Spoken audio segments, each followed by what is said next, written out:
And we're back with the Screen Team on today's Talk 930 KWOC, all brought to you by Whitworth Gift Chest Jewelers.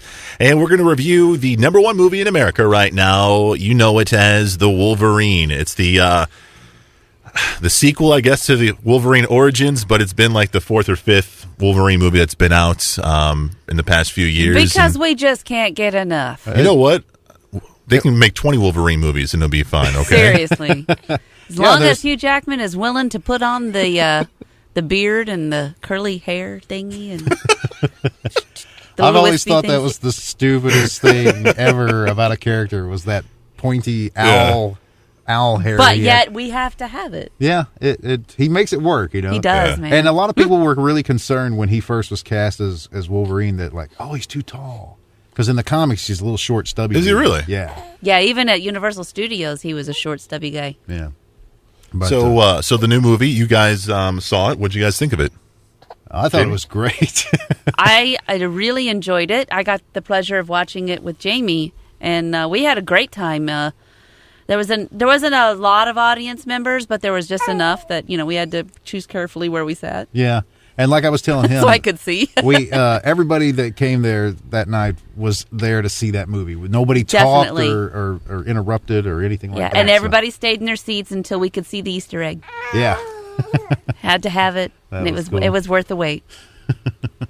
The whole movie is really good. There's a few weak points, I think, because of and I was talking about this that night because it was right fresh, but I think that.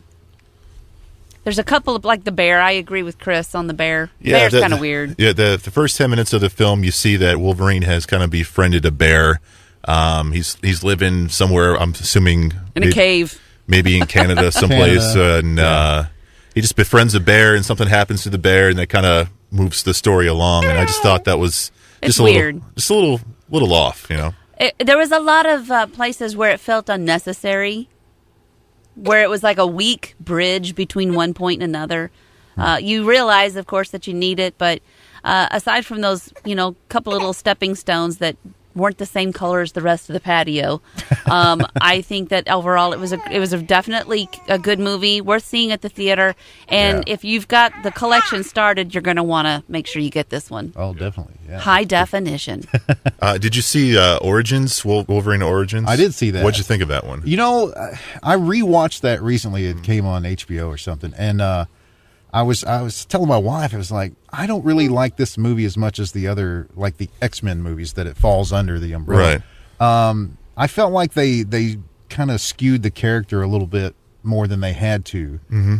And I understand what they were doing. They were trying to show you how he's changed and become a good guy or whatever, that kind of thing. So in that sense, it makes sense that they did that. But there were elements of that movie I didn't really like that much. He didn't either. Luke didn't get to go. I pulled the plug on him getting to go see the movie. So bummer. I think there's a few, like I said, there's some, I can't reveal what I had issues with because it gives away, the major plot points. But there's just some weak choices and predictable things that, you kind of hoped they would have made, fooled you at the end. Be like, oh no, I wasn't really going to take you there, but they do. Yeah. And then, like the Archer guy, I can say something about the Archer guy. Like I really didn't understand his whole situation at all. He's in the comics. That was what was cool for me watching it, seeing how many of the different characters they incorporated from the comics. Because the whole storyline where Wolverine goes to Japan, that's a pretty long storyline that they delved in and out of in the X-Men back when I was reading it as a teenager. And it was really neat to see how they take specific pieces of that and put it all together. And that may be where it comes from, the thing you were talking about, the weak links between certain story elements, because they left a lot of stuff out, of course. True. I guess it's like reading the book and then not getting everything you got in the book at the movie. Yeah. Okay. Well, I not ever flipped through a comic book in my life. I can see where I've missed out on some things, especially in a storyline such as this, and one that I enjoy very much. The Wolverine, collection is one of my favorites. Yeah. It's not as good as Iron Man, but Oh, give me a break, dude. Give me a break. I like this film a lot. I wasn't in love with it. I really felt like they really missed an opportunity for this film to be like The Dark Knight. I really felt like they could have delved deeper and more dark with the character in this particular movie, and I felt like they kind of missed it because they wanted to make it, suitable for everybody to be able to watch and make $1 zillion and stuff like that. And I just felt like they missed it just a hair where they could have really delved deep into this character, and it really affected my really loving it. If that makes sense. Does that make sense? I noticed as you were speaking, you had a twinkle in your eye. Really? Yeah, like you really, really, really liked it. He is holding a baby. That's true. Maybe that's the twinkle in your eye. I don't know. You just got really excited about your hopes and dreams for this movie. And I was just like, wow. Yeah. I'm just trying to make a good point here. I've kind of dropped the ball on the other two reviews, so I was trying to make up for it on this one, and you just knocked me down a few more sizes. I'm sorry. Thanks. I wish I could have watched it with you. That would have been fun. Yeah. I went by myself, and it was awesome. I think he enjoyed that just a little too much. All right, so I think it's all fair that we liked it. Should people go to the movies and see it, or should they wait for it to come out on DVD? Yeah, I'd say go see it at the theater. It's worth it. Absolutely. Yeah. Okay. Really quickly, while we have you here, Jamie, kind of the next storyline with the X-Men.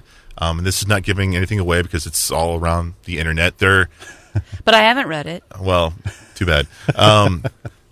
They're doing something called X-Men Future Past or something like that. Days of Future Past. Where you're going to see all the old school X-Men from the first three movies combined with the new one, the X-Men First Class. First Class, yeah. So are you excited about this new storyline?